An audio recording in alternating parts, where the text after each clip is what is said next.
So marami nga nagsabing mas maganda daw tong motor na to kumpara sa Honda Click version 4 na nagawa natin ng content previously. Dahil nga daw naman na naka 2 valve lang yung camshaft ng Honda Click version 4 kumpara kay Honda Giorno. At dahil ba sa specs na to mas magugustuhan mo tong motor na to over the version 4, kaya wag na natin patagalin pa, pag-usapan na natin yan.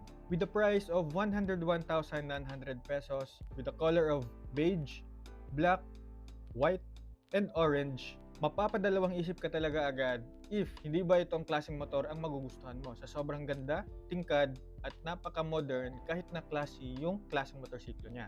With a displacement of 124.7cc liquid-cooled, with a camshaft of single overhead cam with 4 valves, power of 11.4 horsepower at 8,750 RPM, and a torque of 11.6 Newton meters at 5,250 RPM, and a bore stroke of 53.5 by 55.5, wet weight of 116 kilograms, compression ratio of 11.5 by 1, fuel capacity of 5.4 liters, naka-ACG starter na din, naka-auto start-stop, naka-combi brakes, naka-keyless, naka-Honda ESP which has enhanced smart power, and a gas consumption of 47 kilometers per liter. Masasabi mo talagang maganda tong motorsiklong ito. Lalo na yung LED headlights niya, yung LED taillights niya, and LCD display niya is napaka-classic tingnan with the modern technology. And speaking of these modern technologies, pag-usapan naman natin ang kanyang key features which is a modern ring LED headlight. Meron din tayong LED tail headlights na rin. Tapos yung full digital meter panel niya, kamukha ni Honda Click, with a brown cover seat, brown handle grip, and a 3D emblem of Giorno Plus. Classic ka talaga tignan ng motorsiklong ito. Pero sa technology naman, hindi siya tinipid kasi meron na rin siyang USB charger and console box. Meron din siyang fuel tank and luggage hook na maganda tignan, napaka-classic din. Meron din siyang idling stop system which is ISS, and meron siyang larger luggage capacity kay Honda Click. With a combi brake system, smart key system, and remote, you'll really know that this motorcycle is a class that lasts. And yan po ang mga features na pinagyayabang ni Honda Giorno Plus. And ilalagay ko na lang din sa screen ang kanyang full specification para mas malaman mo if para sa'yo ba itong motorsiklong ito. So tapos na natin pag-usapan ang kanyang specs on paper. In real world kaya, maganda ba kaya itong motorsiklong to para sa'yo? Ngayon, pag-usapan natin ang kanyang comfortability, usability, and affordability. Honda Giorno 125 kasi is one of the most charming scooters ngayon dito sa Pilipinas.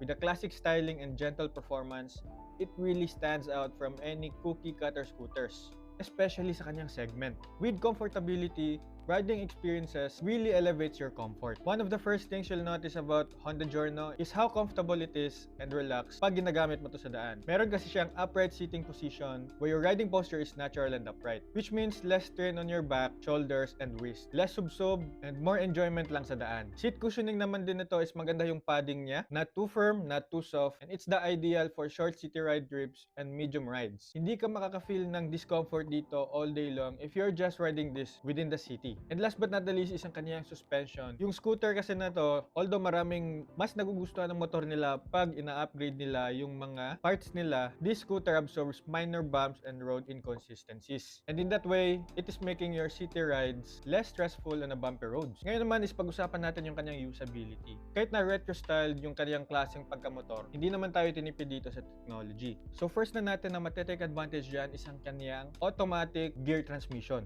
Like most scooters, gas and go is really one of the best experience you'll ever have if you're gonna have a motorcycle. Next natin dyan is ang kanyang gulay board, which gives your feet more comfortability. And if ever gusto mong magdala ng mga bag, o di naman kaya yung mga pinamili mo sa market, o di naman kaya mga pinamili mong gulay para sa yung diet, hindi ka na magkukulang dito. And if ever gusto mo pa magdagdag, pwede ka pa magpalagay ng top box. And last but not the least is ang kanyang 30 liters luggage utility box. With or without a top box, marami ka nang mailalagay dito sa utility box mo. Pwede ka maglagay ng half-face helmet, together with your raincoat, jacket, and even gloves. So, you're just few seconds away para suotin if you're ever in a rainy condition. So, if we talk about affordability naman, price versus its value, we can really say it is really justifiable. When we talk about numbers kasi, alam mo kasi marami talagang maibibigay and maibubuga si Honda Giorno dito. Tulad ng mga sinabi ko kanina, such as yung bagong modern classic design, yung kanyang technology such as charging socket, utility luggage, gulay board, and pwede palagyan ng top box if magdadagdag ka ng accessories. Together with its performance, I can really say this is really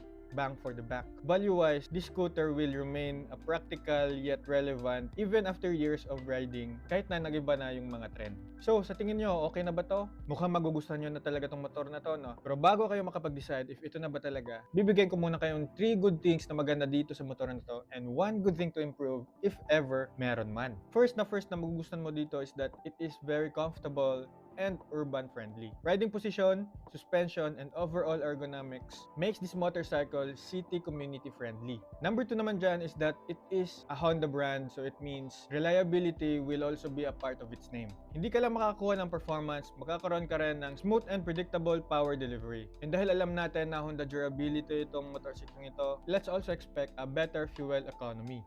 And last but not the least na magugustuhan mo dito is that it is compact and practical. This motorcycle kasi is the right size para ipang pa-park, para ipang ride, tapos nimble pa especially yung mga traffic. So this motorcycle really is suitable for every riders. Mapa-beginner ka man o di naman kaya gagamitin mo to sa iba pang paraan. And one good thing sana na magandang improve dito is ang kanyang pricing. Siguro I can really say marami talagang mapapaisip dito bakit ganito yung pricing niya. Bakit medyo mahal? If ever gagawin ni Honda tong 150cc motorcycle or 160 para at least same sila ng makina ni Honda Click 160 or Honda Airblade. Tapos yung pricing niya is around 120 to 130. That really is a steal. And dun mo talagang masasabing justifiable yung presyo niya for its specs. Siguro yung pricing niya dito sa 125 is medyo mataas. Around 110. Yun yung mga nakikita ko sa ibang bumibili ng Honda Journey. Kasi hindi nila na-achieve yung SRP talaga ni Honda. So is this motorcycle good to buy as a beginner? Absolutely yes, ang masasagot ko dyan. If you're a new rider, a student, first-time scooter buyer, city commuter, o di naman kaya casual weekend rider, then the Honda Journey Plus 125 really is a great companion kasi start and go ka lang dito. Now, if ako naman yung tatanungin, if ever I'm a first-time motorcycle buyer, wala masyadong experience, pero kinakailangan na bumili ng motor, should I choose this motorcycle over Honda RS125, which is yun yung pinakaunang motor ko? Then pag-usapan muna natin saglit yan para hindi na rin naman kayo mag-alangan. I-highlight ko lang ano yung maganda sa Honda Journey and ano yung maganda sa Honda RS125. And yung thoughts ko dito para naman makadagdag and makapag-decide ka na kung alin ba talaga dito sa dalawang to ang mas magugustuhan mo. Si Honda Journey kasi is yung transmission niya is naka-automatic na, so no need na to change gears. Meron din tayong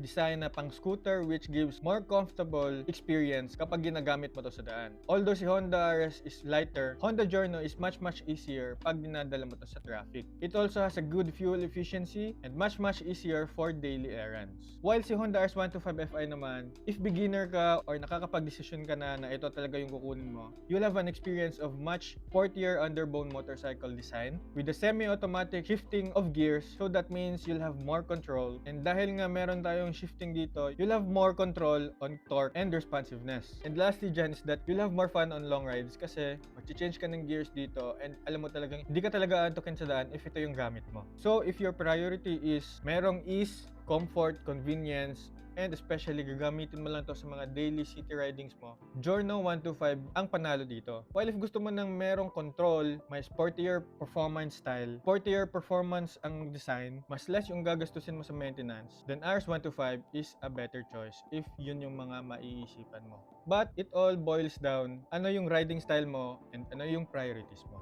Final thoughts ko kay Honda Giorno 125, isa talaga to sa pinakamagandang motorsiklo ngayon na na-offer ni Honda na merong comfortable ergonomics, daily usability, and meron din tayong reliability dito kasi alam natin Honda ito, naka-Honda tayo. Meron din tayong affordability, although alam natin na mas mahal ang scooter compared sa mga semi-automatic motorcycle if maintenance sa pag-uusapan, and practicality for everyday use, especially for its features. And in fact mga bossing, maganda ang resale value nito kasi alam natin na ang Honda is book na. Pero kayo ba mga bossing, gusto nyo ba itong motorsiklong ito over Honda Click version 4? Willing ka ba maghintay noon? Or willing ka ba maghintay sa mga dealers mo kasi lagi nilang dinedeclare na out of stock ito sa inyo?